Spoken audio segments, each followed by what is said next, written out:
Hello students, welcome to Pharmacy Notes by US. Today we discuss pH, buffers and arsenic solution part 11, some MCQs. कुछ MCQs अपन ने previous videos में देख लिए थे। अब अपन बात करते हैं क्वेश्चन नंबर 32 से। क्वेश्चन नंबर 32 है आयन सेलेक्टिव इलेक्ट्रोड। तो सबसे पहले अगर अपन याद करें कि आयन सेलेक्टिव इलेक्ट्रोड था किसमें, तो ये अपन बात कर रहे हैं यहाँ पे इंडिकेटर इलेक्ट्रोड्स की। और इंडिकेटर इलेक्ट्रोड में अपने दो तरीके के इलेक्ट्रोड पढ़े थे। एक तो अपने पढ़ा था ग्लास मेम्ब्रेन इलेक्ट्रोड और दूसरा पढ़ा था अपने क्विन हाइड्रोन इलेक्ट्रोड। क्विन हाइड्रोन की अगर अपन स्ट्रक्चर की बात करें तो इस तरीके से कुछ ये स्ट्रक्चर है इसकी। क्वेश्चन अपने को ये पूछ रहा है कि जो आयन सेलेक्टिव इलेक्ट्रोड है वो इन दोनों में से कौन है। ऑप्शंस हैं glass membrane electrode, quinhydrone electrode, C both and D none of the above. तो ऑब्वियस से अगर आपको याद हो कि जो ग्लास मेम्ब्रेन इलेक्ट्रोड है, जो कि मोस्टली कॉलेजेस के अंदर भी देखने को मिलता है, जिसमें इस तरीके से एक स्मॉल बल्ब लगा रहता है और आप एक पर्टिकुलर बीकर के अंदर जिसमें आपको एक पीएच सॉल्यूशन की निकालनी है वो रखते हैं और जब चेक करते हैं तो यहाँ पे आयन सेंसिटिविटी के कारण है जो कि आपको पीएच है जो सिस्टम की पता चलती है। तो ऑब्वियसली इसका आंसर होगा a glass membrane of electrode. वैसे जो क्विन हाइड्रोन इलेक्ट्रोड है वो आपको जो एसिडिक सॉल्यूशंस होते हैं बेसिकली उनकी है जो कि पीएच है जो ज्यादातर बताता है। फिर बात करते हैं question number 33, range of visible spectrum is, यानी कि एक तरीके से उन्होंने ये पूछ लिया कि जो विजिबल रेंज है उसकी जो रेंज है वो कितनी होती है। तो अगर आपने पढ़ रखा है कि यूवी एंड विजिबल, तो विजिबल की जो रेंज रहती है वो रहती है 400 से 800 नैनोमीटर। वेल जो यूवी है उसकी रेंज रहती है 200 से 400 नैनोमीटर। तो ऑब्वियस है ऑप्शंस की अगर अपन बात करें 400 से 800 नैनोमीटर, 400 से 800 मिलीमीटर, 200 से 400 nanometre, none of the above. तो ऑब्वियस इसका आंसर होगा ए 400 से 800 नैनोमीटर फॉर विजिबल। पहले अगर अपन यूवी की बात करते हैं, अल्ट्रावायलेट की बात करते हैं तो उनकी रेंज होती है 280 से 400। Ion selective electrode is a glass membrane electrode while 400 to 800 nanometer range is for visible spectrum. Question number 34 is in Vibgyor the highest wavelength as the color is, यानी कि जो विबग्योर है यानी कि violet, blue, green, yellow, orange and red, उसके अंदर highest wavelength किसकी है। तो अगर आपको याद है मैंने आपको एक रेंज के अंदर बताया था कि भाई 400 से 800 तक की ऐसी रेंज है जो कि अपन देख सकते हैं। और 400 पे था ब्लू वॉयलेट एंड जो 800 था उसके ऊपर था रेड, यानी कि वेवलेंथ है जो इंक्रीजिंग ऑर्डर में जा रहा था। और वहां पे ये बताया था कि जो हाईएस्ट वेवलेंथ है एक तरीके से अपन उसको दूर से भी देख सकते हैं, यानी कि जो ट्रैफिक लाइट है बेसिकली उसके अंदर जो आपको रेड लाइट दिखती है वो उसका मेन रीजन यही रहता है कि जो पर्सन आ रहा है काफी दूर से उसको हाईएस्ट वेवलेंथ के चक्कर में वो दूर से ही दिख जाए। तो अगर अपन इस रेंज की बात करें तो this is in increasing order of wavelength. तो ऑब्वियस है जो रेड है उसकी हाईएस्ट वेवलेंथ रहती है। तो आंसर इज ए रेड।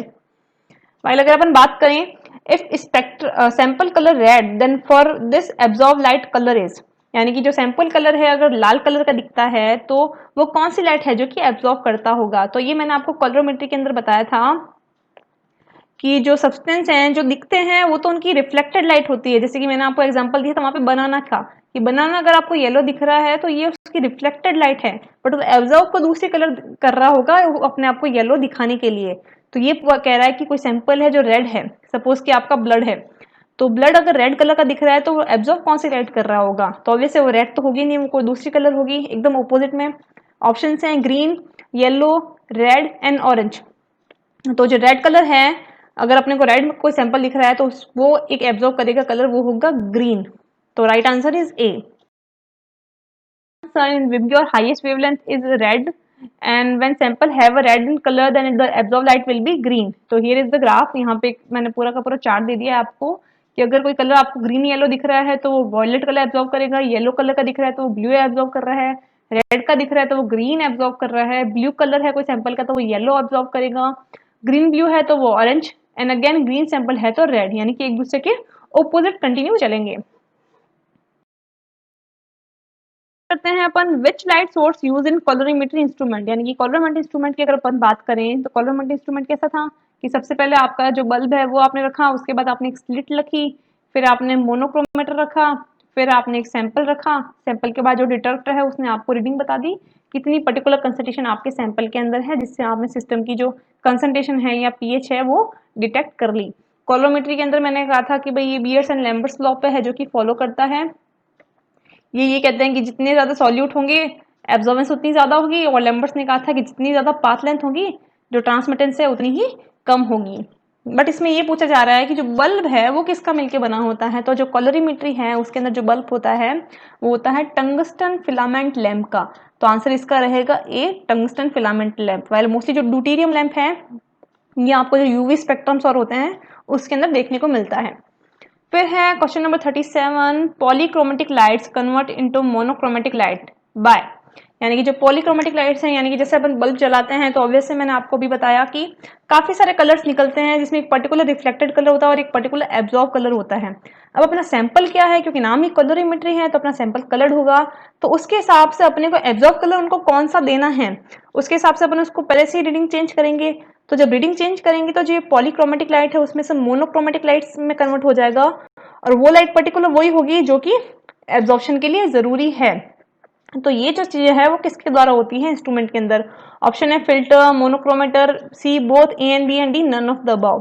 तो ऑब्वियस है जो फिल्टर है या फिर मोनोक्रोमेटर है जो यहाँ पे लगा रहता है वो ये काम करता है, यानी कि जो पॉलीक्रोमेटिक लाइट्स हैं उनको मोनोक्रोमेटिक लाइट्स में कन्वर्ट करके सिस्टम के अंदर एक तरीके से एक्यूरेसी को इंक्रीज करता है। तो answer is C both.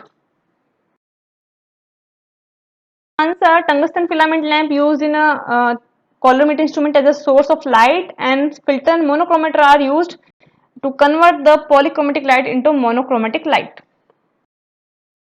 Next question is, which drug require acidic medium to act, यानी कि ऑप्शन दे रखे हैं आपको काफी सारी ड्रग्स की और इनमें से कौन सी ड्रग है जिसको एसिडिक मीडियम चाहिए एक्ट करने के लिए। तो अगर सबसे पहले अगर अपन बात करेंगे ऐसी कौन सी ड्रग्स हैं जिनको एसिडिक मीडियम चाहिए, तो ये चीज मैंने आपको बता रखी है कि लाइक डिजोल्व लाइक वाली बात है कि एसिडिक ड्रग्स होंगी तो एसिडिक मीडियम में ही डिजोल्व होंगी।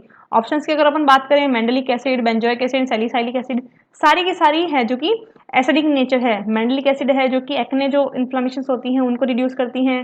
Salicylic acid is a non steroidal anti inflammatory, ये भी पेन किलर के रूप में अपन यूज करते हैं। बेंजोइक एसिड प्रिजर्वेटिव के रूप में भी अपन यूज करते हैं। तो ये सारी की सारी ड्रग्स एसिडिक नेचर है, तो इनको अपने बॉडी के अंदर भी एसिडिक मीडियम ही चाहिए डिजोल्व होने के लिए या फिर एक्ट करने के लिए। तो आंसर होगा इसका D, all of the above.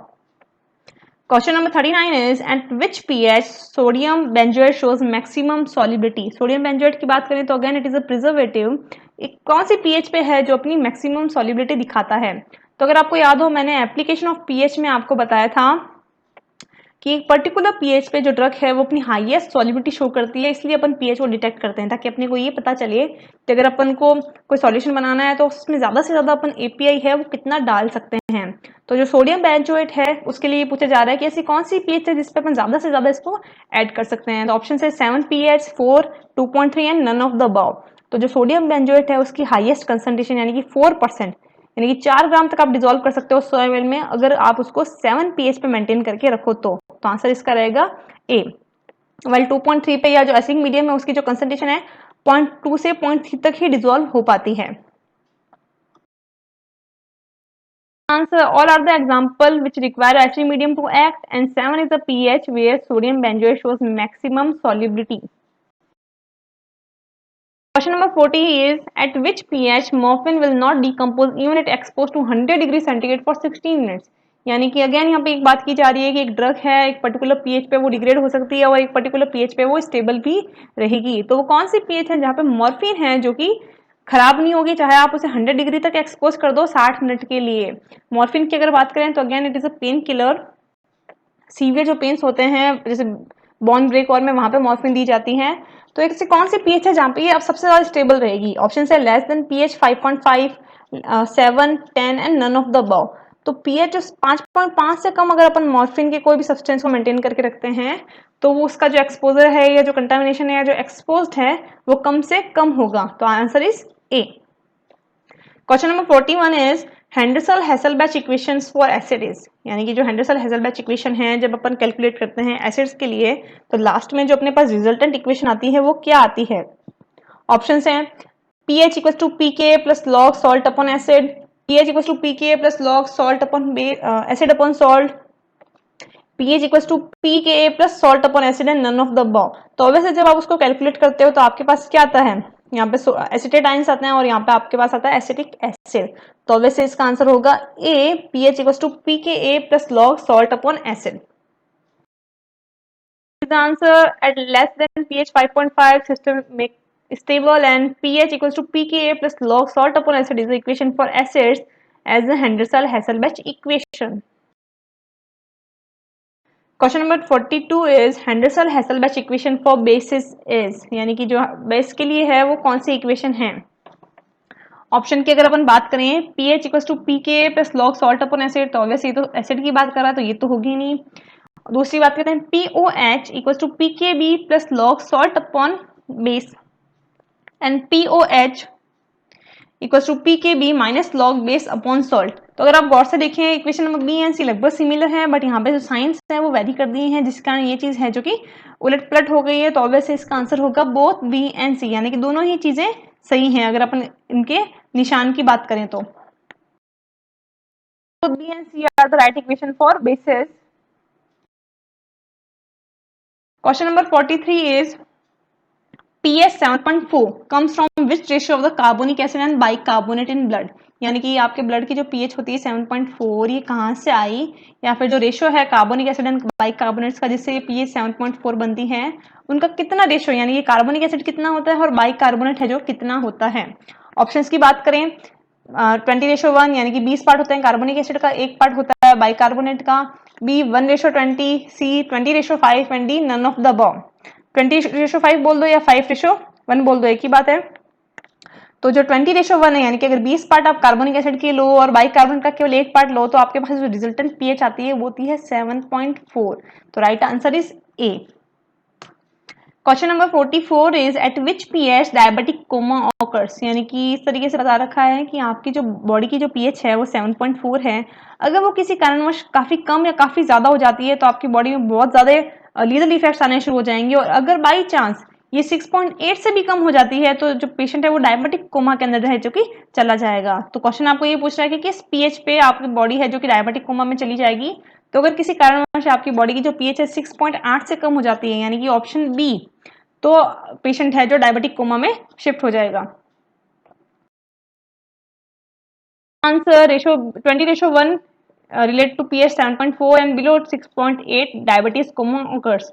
तो अगर आप यहाँ देखें तो कार्बोनिक एसिड एंड बाइकार्बोनेट्स का जो रेशियो है वो जो रेशियो होता है उसका 20:1 है जो कि आपकी बॉडी की पीएच है जो मेंटेन करता है। अब वो कैसे आया, कार्बोनिक एसिड है उसका डिसोसिएशन एक्सपोनेंट होता है 6.1, वाइल बाइकार्बोनेट का अगर अपन कैलकुलेट करता है तो वो होता है 1.3।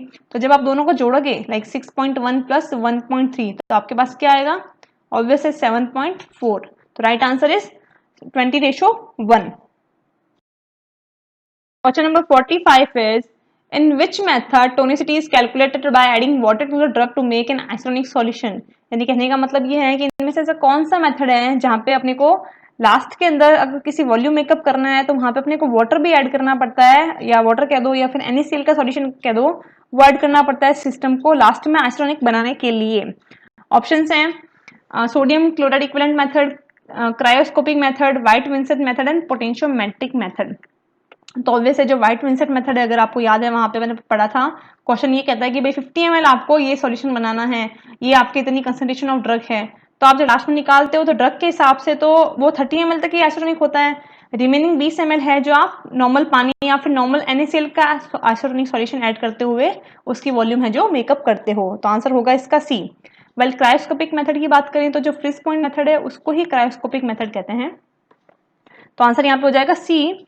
फिर है the tonicity can be determined by of solution, यानी किसी भी सॉल्यूशन की टोनिसिटी अगर अपने को डिटरमाइन करनी है कि हाइपोटोनिक है या हाइपोटोनिक है, अपन कैसे डिटरमाइन करेंगे। ऑप्शंस हैं पोलरोमेट्री से, हिमेटोलाइटिक से, कॉलिगेटिव मेथड से, या फिर बोथ बी एंड सी। तो ऑब्वियस है अगर अपन बात करें कि भाई हिमोलाइटिक मेथड जिससे आप ये देख सकते हो कि सॉल्यूशन हाइपोटोनिक है या फिर हाइपोटोनिक है।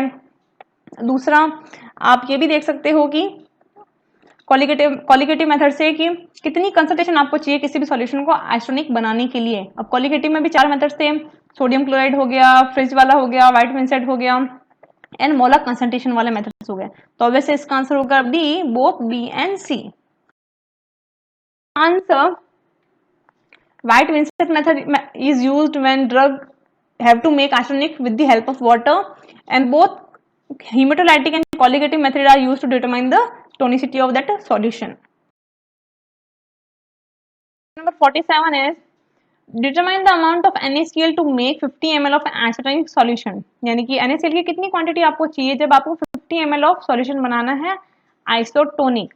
तो अगर अपने को ये पता है कि भाई 100 ml के लिए कितनी चाहिए, तो अपने को पता है 0.9% चाहिए होती है। तो क्वेश्चन क्या पूछ रहा है, 50 ml के लिए कितनी चाहिए, तो ही we have to divide by 2। Answer आ जाएगा अपने पास 0.45। तो राइट ऑप्शन क्या हो जाएगा, option is C, 0.45 gram of NaCl required to make 50% water isotonic. Question number 48 is the solution having an osmotic pressure greater than that of 0.9 weight by volume NaCl is called, यानी कि कोई solution है उसमें उसकी जो concentration है, जो osmotic pressure है, नॉर्मल जो NaCl है 0.9 उससे ज़्यादा है, तो उसे अपन क्या कहेंगे। सपोज कि 2% है, तो ऑब्वियसली उसे अपन कहेंगे हाइपरटोनिक सॉल्यूशन। आंसर क्या हो जाएगा, ए। 0.45 gram need to make 50 ml of water isotonic, while hypotonic solutions are known as when the concentration of solution greater than 0.9%. Next question is cryoscopic method for adjusting tonicity and pH comes under, यानी कि जो cryoscopic method है वो कौन से class के अंदर आता है। तो बेसिकली इन्हें अपन क्लास के हिसाब से भी डिवाइड कर सकते हैं, class 1, class 2, class 3 and class 4। तो जो क्लास 1 है उसके अंदर जो फ्रीजिंग पॉइंट वाला फॉर्मूला था, अगर आपको याद हो 52 माइनस ए अपॉन बी, जिससे अपन फ्रीजिंग पॉइंट से जो अपन टोनिसिटी निकाल रहे थे उससे अपन क्रायोस्कोपिक मेथड भी कहते हैं, which is included in class 1। तो ऑप्शन होगा इसका ए, क्लास 1 मेथड। फिर है the concentration of NaCl in physiological saline is, यानी कि जो NaCl की कंसंट्रेशन है फिजियोलॉजिकल सलाइन के अंदर वो कितनी होती है। तो NaCl के अंदर अपन ने बता रखा है कि ब्लड प्लाज्मा जो कंसंट्रेशन है उसकी जो टोनिसिटी है उसको मैच करता है NaCl 0.9%, और इसका दूसरा नाम ये भी है फिजियोलॉजिकल सलाइन सॉल्यूशन। तो ऑब्वियसली वो भी 0.9% ही होगा। आंसर हो जाएगा इसका ए, 0.9% weight by volume NaCl. The class 1 method is also known as cryoscopic method, and which we included freezing point, and 0.9% NaCl concentration is also known as physiological saline solution or normal saline solution. I hope you understand and enjoy the video. Please like, share and subscribe. Thank you.